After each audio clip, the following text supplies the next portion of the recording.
Welcome back to the OC Hive Mind, everybody. This is Victor, joined by the internet's favorite villain, Sparky, and we're going to be watching the last round of last week's FNM. Yeah, we have Mickey and Ian, Living End versus Black Red Scam. It should be a fun matchup. Ian starting off with Island Go. What side of this matchup are you favoriting right now, Vic? Well, Scam is usually favored. There's a lot of hate pieces available, but this is obviously a new iteration of Living End. A lot of new pieces, kind of nothing too crazy, but just some engine standpoints that kind of are relevant here. So we'll see if that new stuff kind of pans out.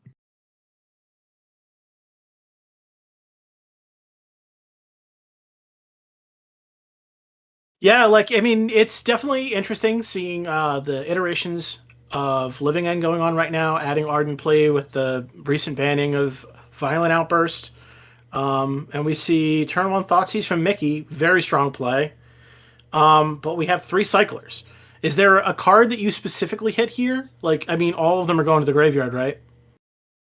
Yeah, I think as played Scam before, just like talking about the cards that you want to see and you don't want to see. I mean, eventually they're all going to kind of hit the graveyard, but you don't want to put anything like you want to force Ian to use his mana to put the cards that are the most problematic. Like you don't want a Riverwinder in play. It's just not something you want to see.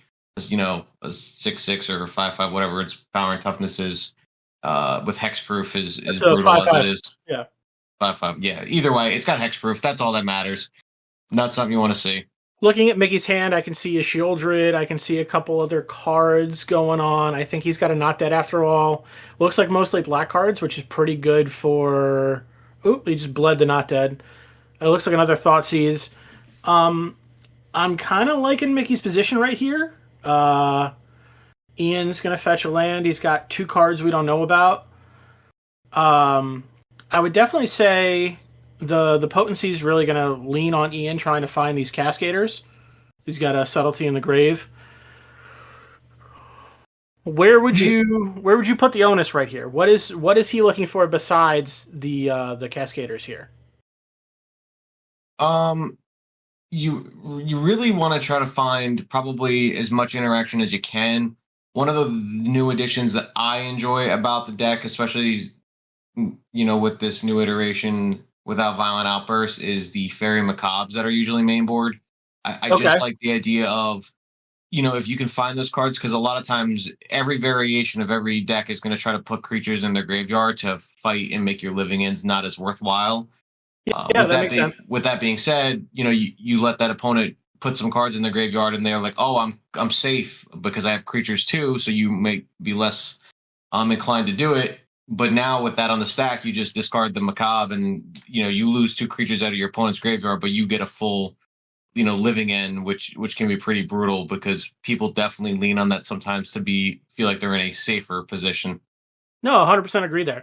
We see a ballsy play here from Ian. He cycled, and then Mickey countered with a Orcish Bowmaster in order to start pinging Ian's life total down and threatening his life total with the creatures. And then he cycled a Street Wraith as well. Ian's taken a lot of damage so far. It looks like about 6 or 7 right now. Fetch land Street Wraith is 3, plus 3 pings is 6 total damage. So, do we think Ian is playing with his life total too much instead of using it as a resource? I think that given the situation and that you're starting to hit that turn 3, turn 4, I don't mind it. He does have a little bit of a buffer. Again, game doesn't end until you're at 0. So you can afford to sometimes load up, especially if he was able to pay off with the Cascader. Mickey will fire off another Thoughtseize here, which, even with 4 cards in hand, I don't necessarily hate it just to get some more info. I do think, though, that you probably might have been able to hold that to possibly put the grief into the yard, just because if Ian had something, he would have snapped it off there. There was a full graveyard. There was no, real downside. He will respond with I believe it's generous scent. Yep.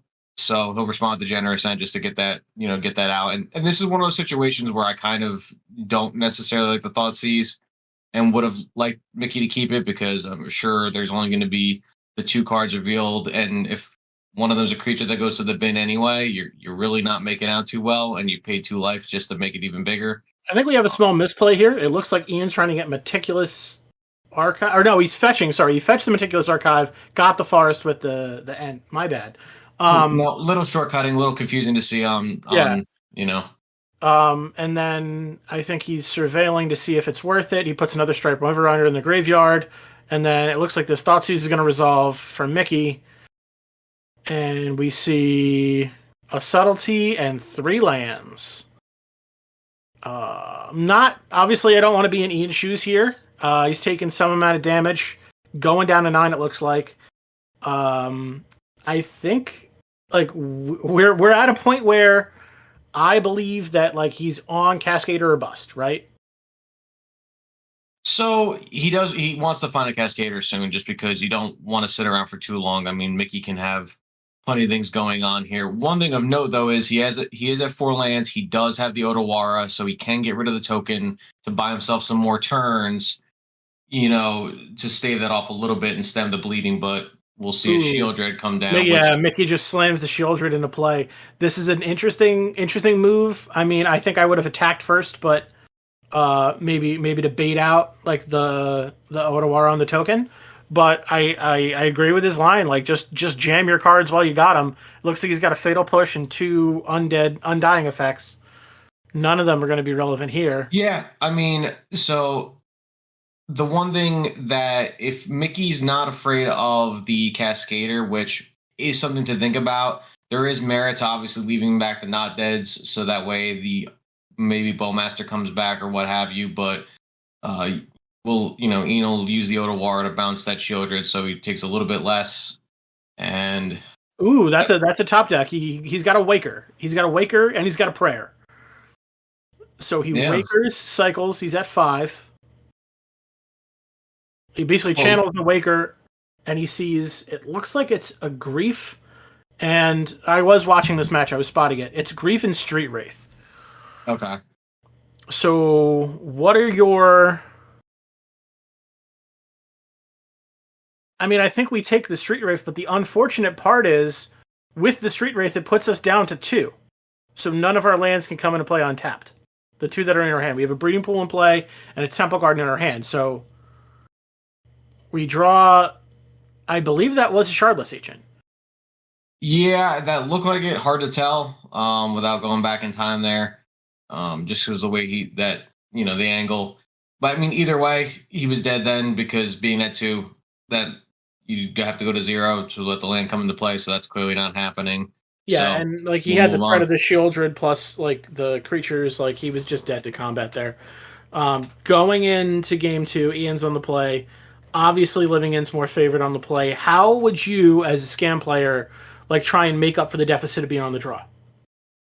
You're looking for that early interaction with the discard. If you have the turn 1 Grief, great.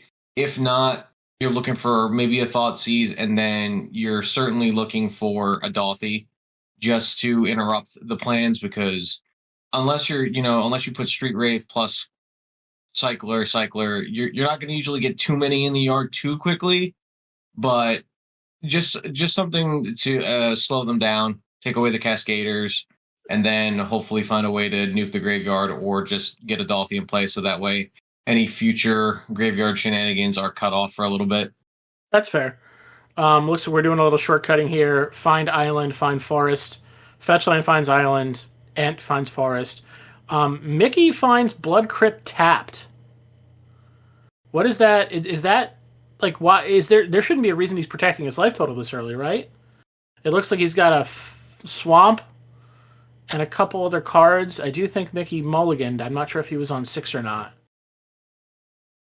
Yeah, I mean, no turn 1 play, not the strongest way to start. Now, he could have some 2-drops that are maybe more impactful. If you have the Orcish Bowmaster, that's not exactly a bad thing either. Just being able to pressure that life total, and with the cyclers at large. The only problem that it leaves is you really kind of have to do that on your turn. It looks like he's got a Molten Collapse. I think that's another swamp. No, that's not a swamp. I'm trying to see what that black card is. Looks like a Grief. I Okay. could be wrong though, but No, no, yeah, I think it is. I think it's grief. He's got the oh, Orcish Bowmaster, so Ballmaster. Okay. so he had it. He had it for the cycle. Um, and then Ian's going to cycle in response. I think this is a good play from Ian, and also a solid play from Mickey. Although I do think like having a one drop or trying to find the grief scam is going to be better, like with your mulligans, or even just putting a grief in the yard. Yeah, and this is that situation I was talking about where it's kind of not the best spot, especially when, again, Ian being on the play, he can cycle once, wait to see if there's a bowmaster, kind of check Mickey on that, and then Mickey does have to spend his turn kind of doing that, and you lose that on a point of damage, and also Ian gets to see a card for free there. And I think actually he cycled and then Street Wraith again, if I'm not mistaken. So Okay, here's an interesting line. I can see Mickey's hand right now. So he had a Dothy. He didn't play Dothy on two. Do we think there's an issue with that? With not trying to jam Dothy on two? Like, is Dothy better than the Orcish Bowmaster at this point if you have the lands and whatnot? I mean, it looks like Ian's going for it anyway. Ian would have only put, I guess, 2 creatures in the graveyard previously to this. He would have put the River Winder, and he'd have the Ent. Or no, sorry, he'd have the Ent already, and he'd have a few guys. I'm not certain. I think yeah, I think it was a little late because of the fact that Mickey didn't have that earlier interaction just to kind of see the hand to see which would have been the better play. So here's you might have been damned if you do, damned if you don't. here's the other question. Do you think it would have been right, even if you're going to hold it to Bowmaster, do you think it's right to just grief even if you don't have the Undying effect? Maybe just to steal a Cascader from them? I'm not sure. I can't see. It looks like Ian might have another Cascader in hand. With the foils, it's a little hard to see. It looks like he's got at least something along those lines. Looks like we had to give a ruling on something here. Yeah, Ian asked a question about like when he has to choose and then when he gets priority back, and like he gets to put the spells on the stack and then he has priority and then passes it to Mickey, because he was asking a question about a card in his hand. But Okay, hopefully we get to see the interaction come up. Probably trying to add maybe some more cards to it. I Get a think little bit bigger. I think that's what he was thinking. He was trying to make his graveyard a little bigger.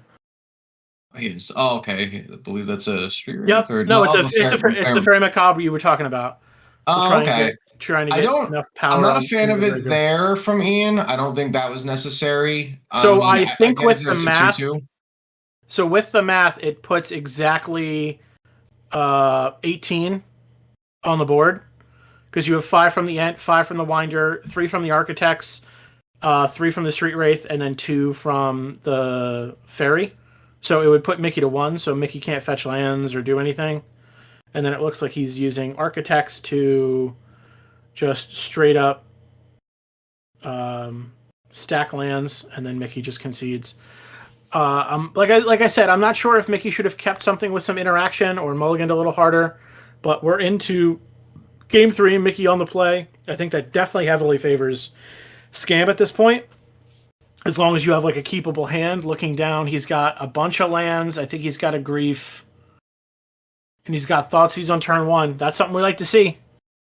Yep, definitely a good start. One of the things of note is that Scam has, for a while now, not really been too high on Leyline of the Void, which... I'm sorry, Victor, I don't mean to cut you off, but it looks like Mickey can actually Thoughtseize a land from Ian here. If he takes the Generous Ent, he can take what is basically a land out of Ian's hand.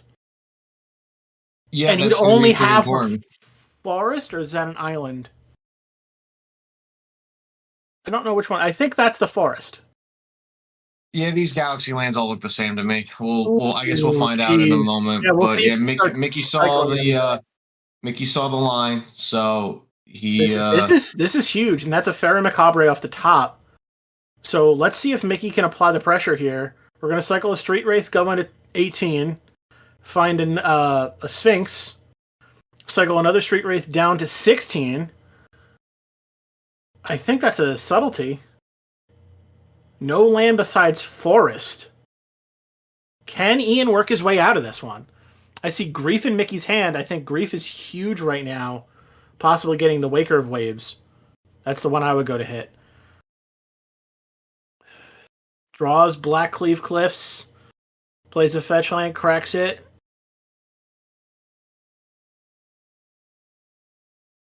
He's getting basic swamp here. No need to preserve his life total. Methinks Mickey has a certain red enchantment in his hand. Yeah, something that's kind of decent sometimes. I'm not as big on it anymore just because there's, the generous ends available to No, go get the forest. they can go and find the forest, but I think with the addition of the white, it looks like there's a Blood Moon. I see Shieldred, Blood Moon, Grief, a card, and then the Blackcleave Cliffs. Here, on this turn, if I'm trying to slam that Blood Moon, and I want to do what I'm doing, I'm griefing him. Or maybe that's... No, that was a Castle Lochthwain. Sorry. Not a black card. Yeah, the problem being that the other impactful card in your hand is just Shieldred. It is a tough Draws choice. the fetch land. Draws the fetch land anyway. Didn't matter. Had it. Yeah, didn't matter, had it. Uh-oh. Okay. Slightly heartbreaking. Ian has Foundation Breaker in hand. And that's going to be another reason why, especially with the fact that the cyclers and then you have these green spells, you only need to find, usually one half of it. Draws a fetch land for turn. Okay. It's a basic mountain right now. Oh, and now it's not. So Ian has his hand unlocked with the Misty Rainforest. What can Mickey do? I'd like to see a black card here, because I'd like to see some amount of grief play, a little back and forth maybe. He just plays the Shieldred. Well, he's ahead on mana. I don't mind it necessarily. He also just, making Ian have the subtlety, which he does, unfortunately. Yeah, that's fair. My only issue here is, like, you're not using your cards to your advantage now. Like, you're playing against the graveyard deck, and you're just actively not putting your grief into your graveyard at all. Though it should be noted that had we pitched the Shieldred and Grief the same turn we played the Blood Moon, we could have got the Foundation Breaker out. I think Ian would have been stuck, and then we would have been able to land a Douthie that maybe eats a Subtlety. And then there's some back and forth play there. But I don't know. Well, Ian had the subtlety beforehand, so he probably would have just burned it in that moment. So no, that's fair. I'm just trying to think of, like, lines and areas and times we could have used this grief to our advantage, and we're just not. But this is why I'm in the booth and not playing in the championship round. So that is fair. So Ian fetched. He didn't find another land. I'm assuming he's going to try and do some waking the waves. Hey, look, it's Shieldred, and we're slamming it. A good top deck there. It was a very good top deck. We knew it was there. Waker sees, I believe that's a full art land and a full art subtlety. I bet if he flicks them harder, they'll change into other cards. Well, listen, Ian's been mowing a lot of lawns, spending his allowance to get these very nice looking cards. So shout out to him for this very nice looking deck. I'm so glad. It's a pretty deck. It's a very pretty deck. He actually mows my lawn at a discount because I got 5 lawns for him. So nice. I'm helping the community out in every way I can. Just try to spread the love. He leaned in a little bit so we could see what was going on. I believe it's a subtlety, and I believe it's something else. I'm gonna go with. I'm gonna agree with you. It's subtlety land. I think Ian's just kind of sitting. It is a tough spot because at 13 life. I mean, I don't think he has the Cascader, right? So we're at a point where we have to make that decision on whether or not we're going to try to find the Cascader or try and win the game. Like, that's actually, sorry, I misspoke. Those are the exact same thing. So I think if we're trying to subtlety here and not just outright win the game with one of our Cascaders or something else, I think we're just making the wrong play. I could be wrong. I don't play a lot of Living End. I played it once and I didn't do too well with it. He puts the...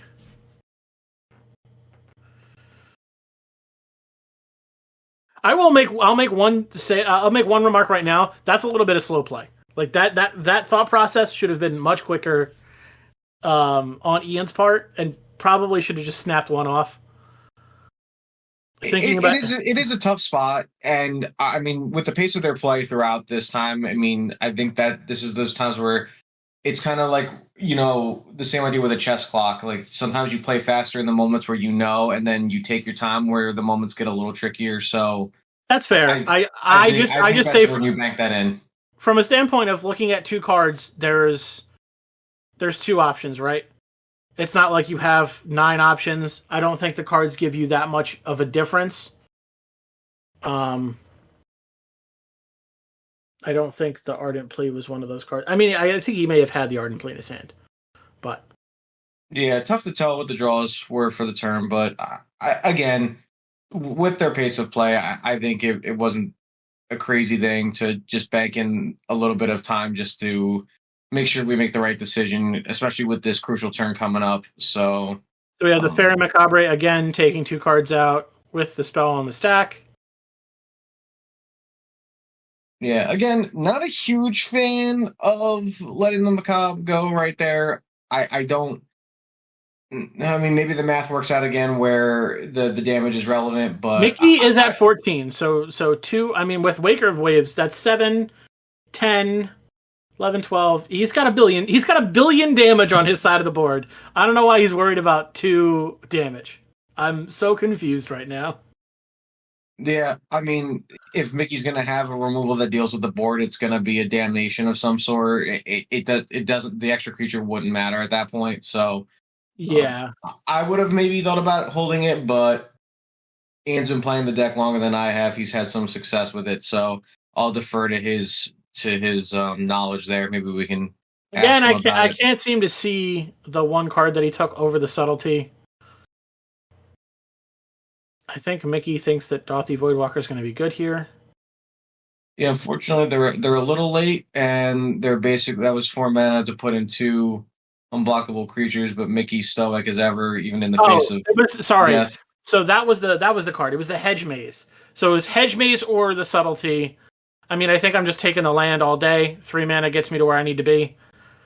I don't think the Subtlety on the Shieldred was that big of a play at that turn, so I don't think it really mattered. This is Ian reading the card and finding out that shadow creatures can't block non-shadow creatures, and then asking me about how that works. So that was a fun little moment that he had where he didn't realize his cards that Mickey's cards couldn't block. Listen, you gotta sometimes let your opponent make a mistake. You gotta let them make a mistake. But thanks for watching. Don't forget to support our channel, and we'll see you guys next time. Say bye, Victor. Bye, everybody.